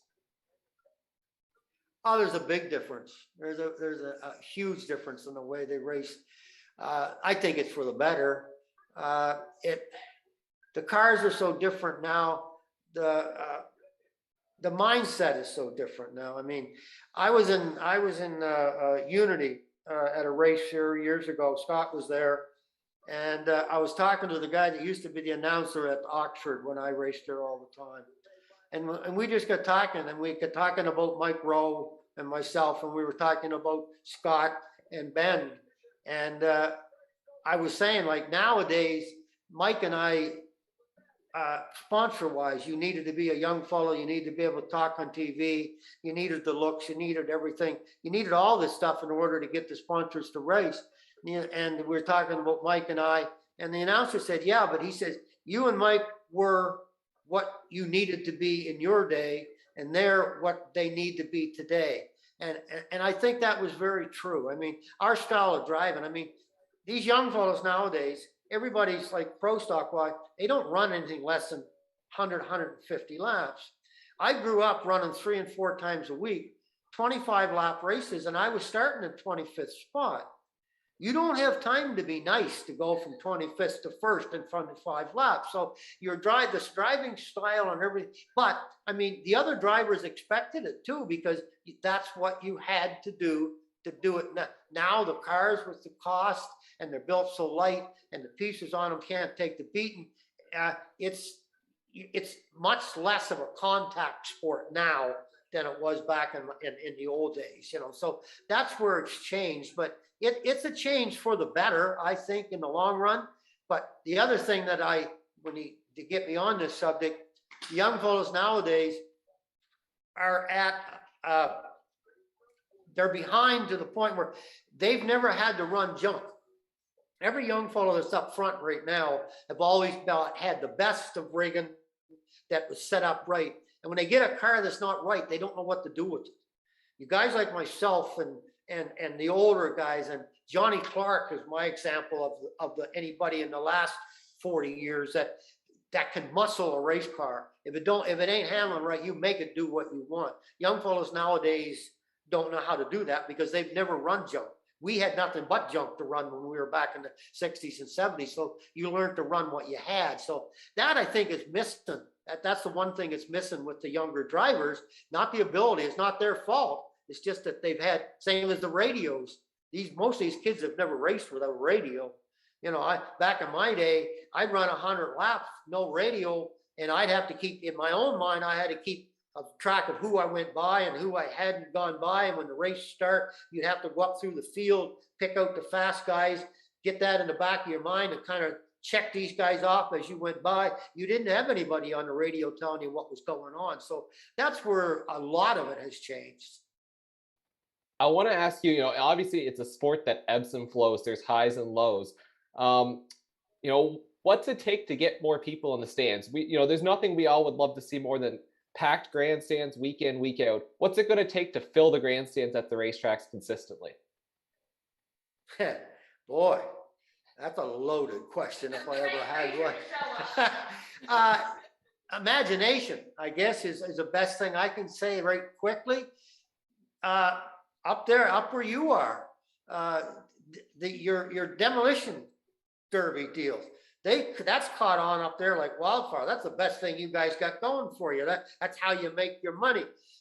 So if you could combine that with some of your other classes to show these demolition fans what you got, I think tracks are missing the boat where if you're not filling the grandstand, give some tickets away or give some hot dogs and French fries to the kids. Excuse me. I've always had the theory that if a father and a son is going to the racetrack, he's got $50 to spend. If you charge him 10 to get in, he's going to spend 40 on food and whatever else that was there. If you charge him 40 to get in, he's only going to spend $10 on food. You make more money on the food than you do the entry getting into the racetrack. So why not do things like that? And have some different, in Onslow, we tried it. I don't know what, it's hard to do the same stuff nowadays, but we even had to get some bunch of guys with 4-wheel drives and chain them to back and see who can outpull each other. But the fan base is the thing. You got to get the people in the stand. You can get the people in the stands by giving them something. If you've got to give them free tickets or you got to give it to the kids because the kids will make the old man go. But if you get 50 of them in there and you get 5 to come back, you've gained. And I think the tracks are missing that. They have to go back to that basics and do some entertaining and don't have too long a show. I'll go back to Wayne Smith and Petty. Wayne's done a hell of a job up there. He's done some things that I disagree with, and he's made some dumb moves. But in general, he's done an extremely good job. And he has a lot of times, so he has too many classes in a day, and the show goes on for 6 or 8 hours. Then I don't think that's a good deal. I think you keep your show down shorter. I think a 3-hour show is what you should be aiming to do. So that's some of the things I think maybe some of the tracks are missing, but imagination, that's the best thing I can tell you to do. A good imagination of how to get somebody in the stands and then try to keep as many of those people as you can to have them come back again.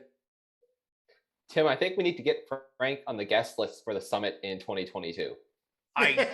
You know what? And we had the conversation with the racetracks. And for those that don't know, we'll let you in on a little bit. When we did that first round of balloting for the most popular driver, we had a fan survey at the bottom. And one of those questions was, how long do you essentially want to sit at a racetrack? How long do you want your show to be?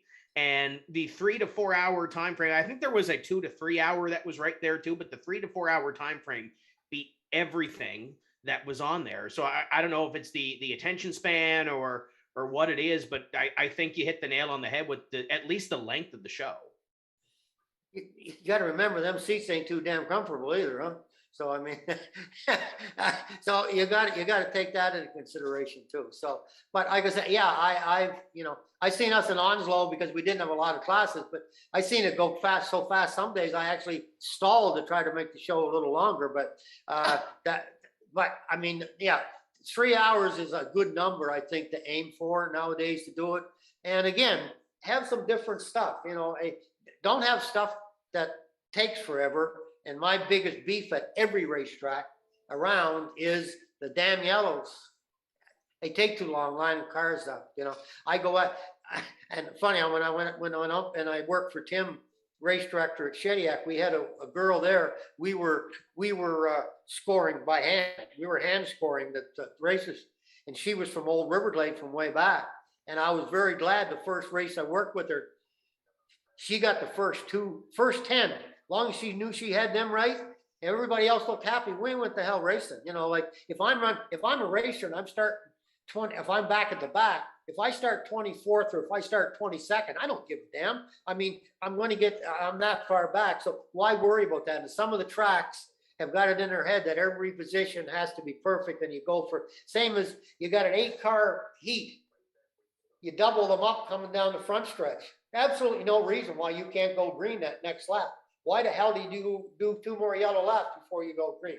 That's just one of my beefs that I had to throw in here tonight. So I had to get that in because that just drives me nuts watching it. And absolutely, it kills time on the show, and it's time that you could be using other ways and efficiency and what have you. We talked about that evolution of the sport coming forward. Let's look into the future. Peer into your crystal ball. Where do you see this thing going in 5 or 10 years? Boy, well, there's a good one. You'll be in a senior's home. Yeah, Jordan says I'll be at a senior's home. Yeah, so and I won't give a damn that anyway. No, I don't know.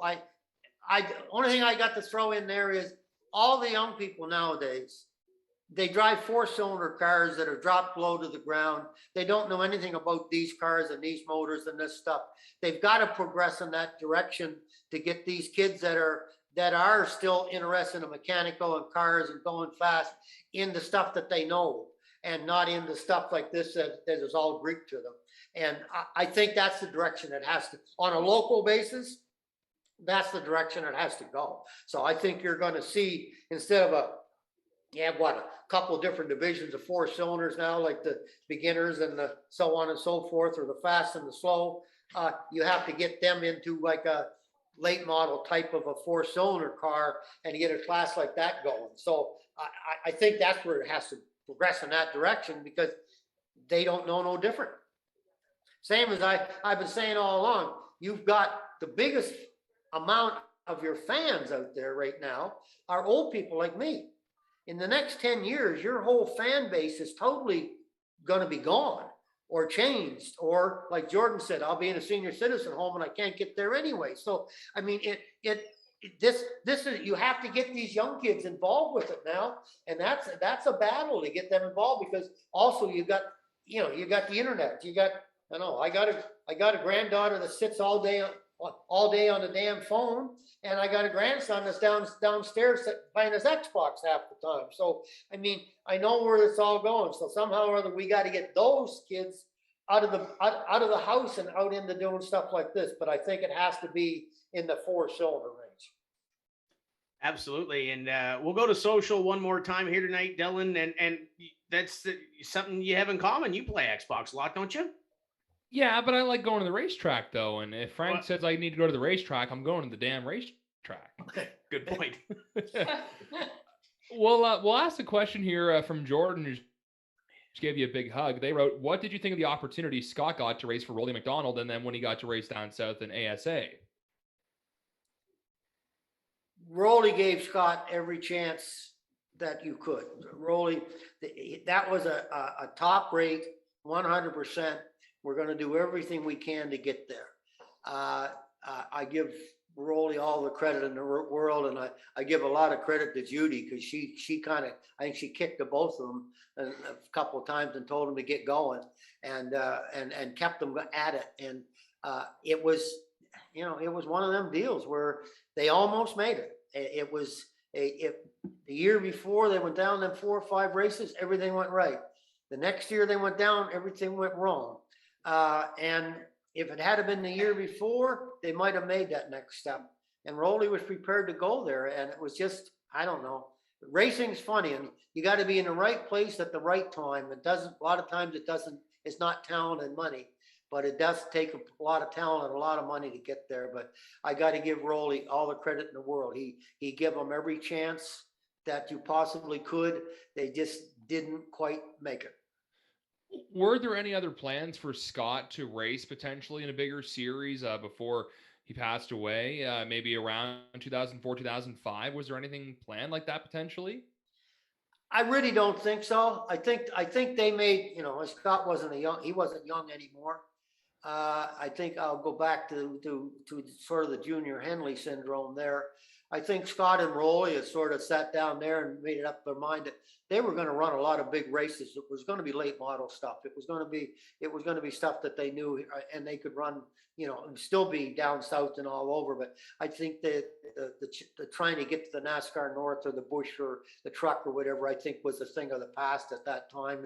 And Junior Henley did that perfectly. Junior was one of the best fabricators in the country. I've said this before. I had a chance to work with 2 people that had extremely talented hands. One was Scott and one was Junior. The both of them were phenomenal. Junior never went anywhere. He said, he had lots of chances to go south, but never the right deal. He said, I'm not going to go south and lose everything. He knew that he played in his field where he was and what he was racing in the late model end of it. He could make money at that. He didn't need to go to the big time, and he accepted that point. And Scott and Rolly, I think, were about at that same level right about then too. That I think you'd have probably ended up seeing them doing roughly what Rolly and Andrew are doing now. They'd been along that line and doing a lot of racing. So, but I think the big time, trying to get to the south and all the rest, I think they tried it, did their best. It just didn't work out. A few more comments here, Frank, and a few include Rolly. Memories of racing with him, and you mentioned about the stuff he did for Scott's career, but you two were going at it in the NASCAR days, pro stock. Memories of racing with Rolly McDonald. Well, there was a lot. I mean, a lot with Rolly, believe it or not. Two things come to mind, and neither one of them are great. It's nothing to do with beating and pounding and beating each other to the checkered flag. Is Rolly and Andy Ganesh had a bad wreck one day, and racers we're kind of a funny breed, and when we're locked into racing, I don't think we really pay attention to the rest of the world. Because Rolly went into the wall over a car and went in and hit so hard they had to cut the car apart. And he was a big man then. Took him out and took him to the hospital. Luckily, it was nothing seriously, but he had to go in the hospital in an ambulance. They started the race, finished the race, and I was halfway home before I remembered that Rolly had been hurt in the accident. And racers, you think that you're concentrating so hard on what you're doing that always, every time I think of that, amazes me how that could happen. And the other time was at Atlantic Speedway. He was running the Dodge for Peter Sutherland, and coming down the backstretch, he got involved with somebody, I don't remember who it was, and he went out and hit the guardrail. And I know he stretched that guardrail out there 20 feet, and it all brought right out to the woods and come back, and he completely destroyed. I was right behind him, and it was just like going through I don't know, shrapnel, I guess, from a bomb, because all the pieces and parts that were flying off the car. And again, he was lucky he didn't get hurt. But those are the two things I remember. And one day in Andy Ganesh here, well, we were sort of, both of us were getting up in age then, but we run, and the outside was faster than the inside, and I was on the outside, and Rolly and I run side and side, I bet you, for the last 20 laps of the race. I go by him in the corners, and he get by me in the straights, and I go by him. I don't know why we didn't wreck each other, but we run side and side there for 20 laps.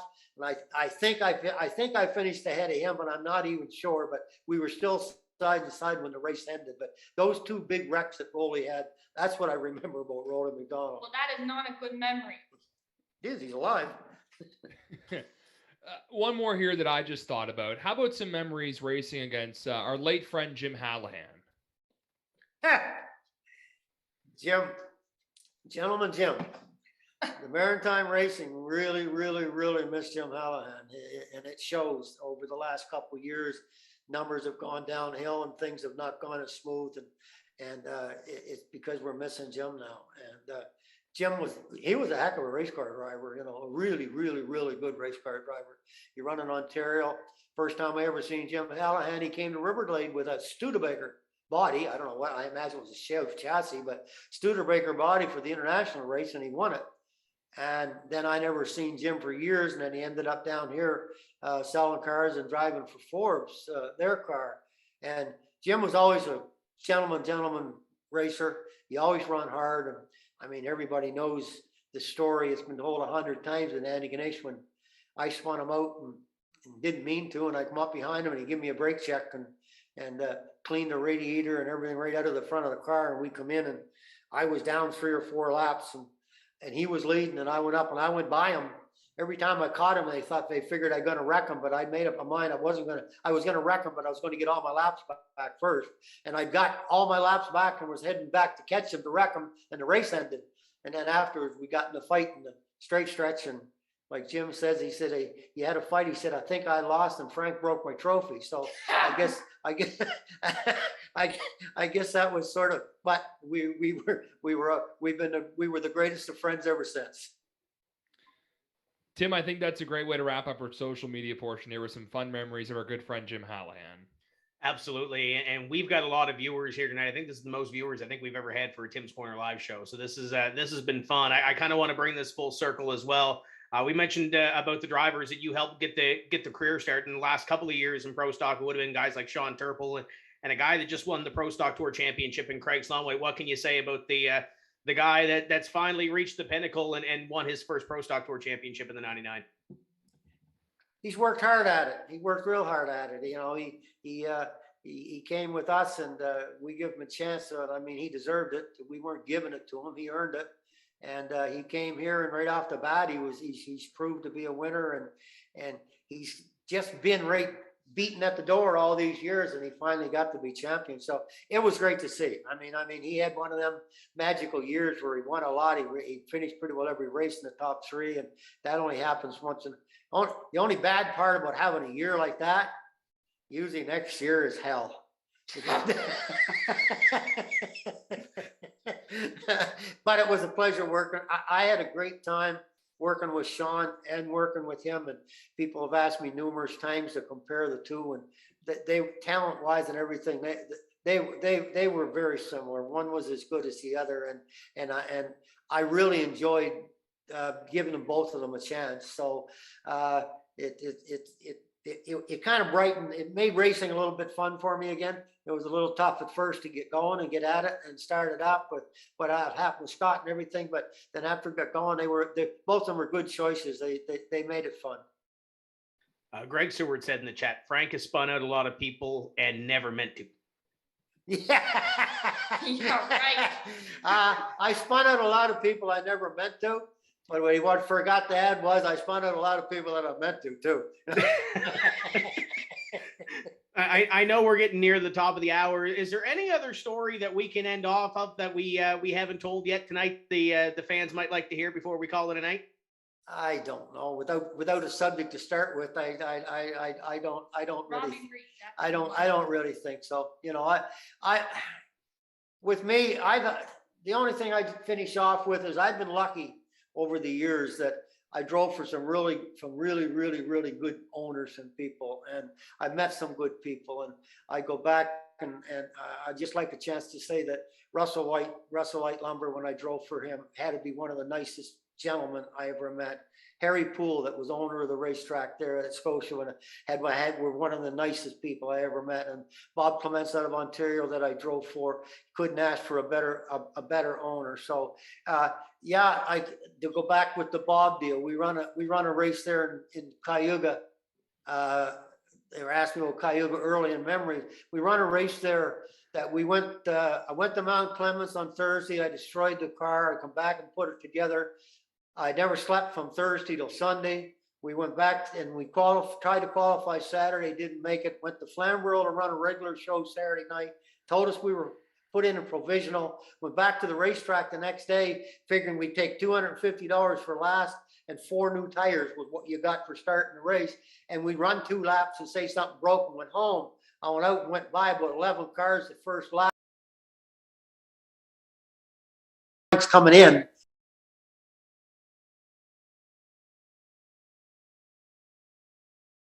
On a trailer there that tried to qualify that didn't make it, that had 4 new tires. Bob went over, jacked the guy's in the stands watching the race. Bob goes over, jacks his car up, takes the 4 tires and wheels off of his car and brings them over, and they were my spare tires for the race. Oh my God. So I guess that's the best way we can end it. Well, there's one more that came up, and I don't think we really told a whole lot of stories about him tonight, so we'll end on this. Rob Bonus wants to know if you have a good Cy Harvey story. Oh my gosh. Good Cy Harvey story.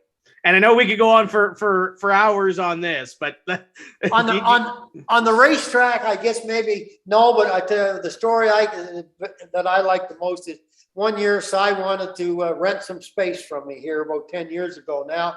In my shop and working on his car in the wintertime. He said, I'll cut things apart and I'll make them up and you weld them all together for me and I'll pay you so much money per month for the space. And Frankie come in one day and he said, what are you getting for rent from Cy anyway? So I told him, he said, that's not much money for rent. I said, the money's got nothing to do with it. The entertainment value that Cy gives you is priceless. Absolutely. And that's one of the guests that I want to get on here at some point this winter, because Danny had threatened we can get Cy hooked up with technology and everything else. So I think that might be the next one we need to go grab for this show, right? Well, Cy Harvey is a very, very extremely smart man. He might want you to think differently, but he is an extremely smart man. So you could remind him of that when you get him on sometimes too, so. Absolutely. Frank, this has been fun. Thanks for joining us here this evening. We could go on for another couple of hours. I know our fans enjoyed this. We'll have to get you on again at some point, but this has been fun. Thanks for being a part of this. Well, you can thank Jordan for setting it all up and doing all the electronics and setting everything up, because I don't even know how to turn one of them darn things on, let alone get a hold of you. So, I mean, we'll give her credit for that one. Okay. Absolutely. Thank you, Jordan. Thank you, Frank. This has been fun. I want to thank all of our partners that helped put on this show. And Paul's got another gig to get to, so we'll let him get to that. We'll remind you, coming up tomorrow, we got some iRacing here on the Tim's Corner side of things, starting at 7:45 Atlantic with the folks from Eastbound, and then we're going to go racing with ourselves with a lot of familiar faces you'll see from Atlantic, Canada. That's going to do it for us here this evening. On behalf of Frank Frazier and Denver Matchett and Dylan Langell, my name is Tim Terry. We will see you next time when we say let's go racing. Until then, keep the hammer down. We'll see you at the track.